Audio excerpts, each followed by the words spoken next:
Еркек өзі жыныстық қатынасқа түсіп жатқан кезде 10-15 минут, 20 минут, жарты сағат қатынастың ұзақтығы сонша болуы мүмкін, бірақ ол еркекке өзіне ұнамауы мүмкін.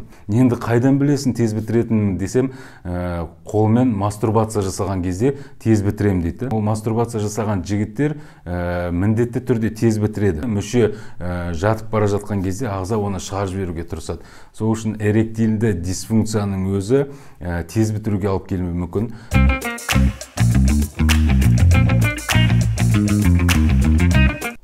Ассалаумағалейкум қазақ елі, қалайсыздар? Ерлер денсаулығына арналған YouTube каналыма қош келдіңіздер. Ерлер денсаулығына байланысты пайдалы ақпаратты алғыларыңыз келсе, маған тіркеліп төмендегі қоңыраушаны басып кетуді ұмытпаңыздар. Бүгін біз тез бітіру жайында қозғайтын боламыз. Тез бітіру деп ол ерлі зайыптылар арасындағы қатынас кезінде қатынасқа түспей тұрып, немесе қатынасқа түскеннен кейін бірнеше минуттар кезінде басқара алмай шәуеттің шығып кетуін тез бітіру деп аталамыз. Ну что ж, мальчишки, скорострелы, сегодняшнее видео будет про вас. Қазіргі кезде осы проблемамен келіп жатқан жастарымыз өте көп. Бұл жігіттер көбінесе бұл процестің қалай болатынын білмей, өз-өздеріне проблема жасап келіп жатқан жігіттеріміз өте көп. Сол үшін үйленбей, сол үшін отбасы шырқы бұзылып, ажырасып кетіп жатқандарды кездестіріп жатырмыз. Өкінішке орай, сол үшін осы тақырыпты қозғауды жөн көріп отырмыз. Бұл тез бітірудің себептеріне келетін болсақ, ол біріншілікті, екіншілікті және субъективті деп бөлінеді. Яғни біріншілікті тез бітіру дегеніміз ол еркек, ер жігіт қатынасқа түскеннен бастап, басынан бастап ол тез бітіретін болады. Я что, вот это вот в первый раз, что ли? Что это в первый? Второй? Первый раз был, когда вы ногу на диван ставили. Бұл қай кездерде болуы мүмкін? Бұл мүшенің басының сезімталдығының жоғары болуынан болады. Немесе орталық жүйкедегі осы оргазмға жауап беретін оргазм орталық центрындағы гиперчувствительностінің жоғары болуынан да болуы мүмкін. Бұл жігіттер біз көбінесе сұраған кезде бастапқы кезден бірінші қатынастан бастап олар солай тез бітіретінін айтып жатады. Бұл жердегі емі болса, онда біз мүшенің басының сезімталдығын төмендету керек боламыз, немесе орталық жүйкенің сезімталдығын төмендету керек боламыз. Ол жерде өзінің белгілі бір дәрілері бар. Екіншілікті себептерге екіншілікті жыныс мүшелерінің қабыну процестері кезінде болады. Ол инфекция болған кезде, мысалы, инфекционды қабыну процестері кезінде болады. Жаңағы семеной пузырек дейді, или жаңағы простатиттің қабыну кезінде олар сезімтал болады. Қатынасқа түсіп бастаған кезде лезде шығарып жібереді, себебі олар гиперчувствительный болады.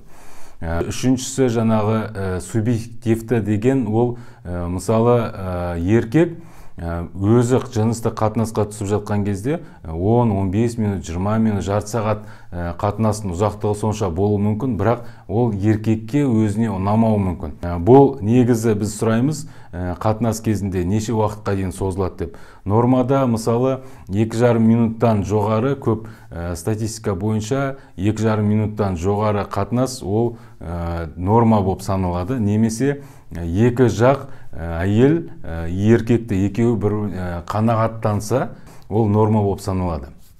Бірақ жаңағы жігіттер 10-15 минут, жарты сағат түссе де, ол оған аз болып саналады. Бұл субъективті тез бітіру, әркімнің өзінің ойы бойынша жаңағы тез бітірем деп ойлауы. Бұл кезде біз просто түсіндіреміз пациенттерге, бұл жерде біз емдемейміз, себебі ол норма болып саналады. Енді тағы бір тез бітірудің тағы бір несі, ол мүшенің, мысалы, біз мұсылман елдерінде көп елдер сүндетке отырғызылады. Сол жаңағы мүшенің басының крайний плоть дейді, сол кесілмесе де, ол да тез бітіруге алып келуі мүмкін.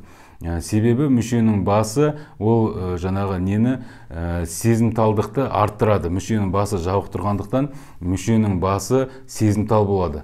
Егер мынау сүндеттелген еркектерде мүшенің басы үнемі ашық тұрғандықтан ол киімге тие басының сезімталдығы кішкене төмендейді. Сол үшін біз көп жағдайда сүндеттелмеген болса, тез бітіріп жататын болса, онда сүндеттеуді кеңес береміз. Және пластика жаңа несі болады, уздечка деген болады. Сол уздечканың пластикасын жасаймыз, кесіп, қайтадан орын жаңа восстанавливать етеміз да. Ол кезде де кішкене жаңа сезімталдығы, проводимость төмен болады да, ол кезде де сезімталдық төмендеуі мүмкін. Бағанағы екіншілікті тез бітіру деп айтып кеттік қой. Сол кезде оның емі қабыну процестерін азайту керекпіз. Инфекционды қабыну болсын, воспалительный процесті алған кезде ол қайтадан орнына восстанавливаться етілуі мүмкін. Енді субъективтіні бағана айттық, былай емдемейміз, просто түсіндіреміз деп. Енді жаңағы мүшенің басының сезімталдығы жоғары болған кезде біз айттық қой, жаңа дәрілер береміз деп. Ең бірінші біз неден бастасақ болады? Мүшенің басының сезімталдығын төмендететін олар презервативтар болуы мүмкін. Жаңа презервативтің өзінің жаңа қалың жаңа несі де болуы мүмкін да. Презервативтің қалыңы болады, соны сезімталдықты төмендететін. Сосын мүшенің басына неше түрлі сезімталдықты төмендететін гельдар, спрейлар жағуға болады. Олар негізі арзан, безопасный метод болып саналады, ұзақ қолданса болады. Олар қарсы көрсеткісі жоқ. Егер енді аллергическая реакция болмаса, сол неге гиперчувствительностьтің сол дәрілерге бір сезімталдық жоғары болмаса, басқа қарсы көрсеткіштер жоқ. Егер олар көмектеспей жатса, онда уже дәрілер береміз. Дәрілер де көмектеспей жатса, онда жаңағы операция жасап жатамыз, деиннервация полового члена дейді. Мүшенің нервтарын кесіп, қайтадан орнына восстанавливать етеміз. Сонда жаңағы өткізгіштігі кішкене басылады, сезімталдық сол кезде кішкене басылып жатады. Бұл біріншіліктінде. Екіншілікті жаңағы тез бітіру кезінде біз бағанағы противовоспалительный дәрілер береміз. Сосын жаңағы сүндетке отырғызамыз и жаңағы несін уздечкасын кесіп, проводимостін төмендетеміз. Сосын тағы бір нәрсе, қазіргі кездегі көп практиковаться етіп жатқан, көп кездесіп жатқан нәрселер, жас жігіттер өте көп хабарласады, мен тез бітірем дейді. Үйленгенсің ба десем, үйленген жоқпын дейді. Қатынасқа түскенсің ба десем, қатынасқа түскен жоқпын дейді. Енді қайдан білесің тез бітіретінін десем, қолмен мастурбация жасаған кезде тез бітірем дейді. Мастурбация жасаған кезде қол өте грубый мүшеге. Мастурбация біріншіден жасауға болмайды, екіншіден ол мастурбация жасаған жігіттер міндетті түрде тез бітіреді. Ол тез бітіру болып саналмайды. Тез бітіру қай кезде саналады? Тез бітіру деген еркек тұрақты түрде қатынасқа түсіп отырса, сол тез бітіру болып есептеледі. Тұрақты аптасына кемінде 2-3 рет қатынасқа түсіп отырса, сол кезде уже тез бітіріп жатса, ол тез бітіру болып саналады. Егер еркек тұрақты қатынас жоқ, айына 1 рет или жылына 1 рет қатынасқа түсіп жатқан кезде тез бітіретін болса, оны тез бітіру деп есептемейміз. Ол нормада ол тез шығып кетеді. Себебі жаңағы секрет простаты, қуғасты безінің ішіндегі шығатын шәует, жұмыртқадан шығатын ұрықтардың бәрі уже жиналып тұр. Ол жаңағы возбудитель, енді возбудитель қозған кезде сразу шығып кетеді. Ол нормада солай шығу керек. Бірінші бастапқысы солай шығып кетеді.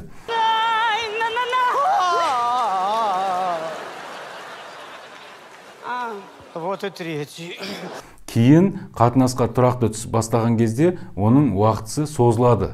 Сол үшін жастарға айтатыным, үйленбеген жігіттерге айтатыным, ол жайында ойламау керек. Үйленгеннен кейін, тұрақты қатынасқа түскеннен кейін барып, сондай проблема болып жатса, ол кезде уже тексеріліп, себебін анықтап, себебіне байланысты ем қолдансақ болады. Бұл нәрсе емделеді. Сол үшін ол нәрсені ойламау керек, қорықпау керек, и проблема болып жатса тезірек дәрігерге қаралу керек. Тағы бір айтпақшы, тез бітірудің тағы бір себебі ол эректильді дисфункция. Мүшенің тұруының әлсіз болуы ол да тез бітіруге алып келуі мүмкін. Себебі ағза көріп тұр, мүше тұрды, және мүше уже давлениесі төмендеп келе жатыр. Значит, қатынасқа түскен кезде ағзадағы жаңағы қозған кездегі жиналғандағы секрет іште қалып қалса, ол ағзаға зиян болуы мүмкін. Сол үшін оны шығарып жіберуге тырысады. Сол үшін давление төмендеп бара жатқан кезде, мүше жатып бара жатқан кезде ағза оны шығарып жіберуге тырысады. Сол үшін эректильді дисфункцияның өзі тез бітіруге алып келуі мүмкін. Тағы гормональды жетіспеушіліктен, ол щитовидный, мынау қалқанша безінің де проблемалары да тез бітіруге алып келуі мүмкін. Сол үшін бұл жерде мысалы өте көп жас жігіттер хабарласып жатады, мен тез бітірем, не істесем болады, қандай дәрі бересіз деп. Бұл жерде себебіне байланысты. Қандай себеп тез бітіруге алып келді, соған байланысты себебін анықтаған кезде, сол себепті біз емдеген кезде ем қонады, ем дұрыс болады. Сол үшін ауырып ем іздегенше ауырмайтын жол іздеу керек. И егер проблема болып жатса, дәрігерге тезірек келіп, көрініп, емделіп алу керек.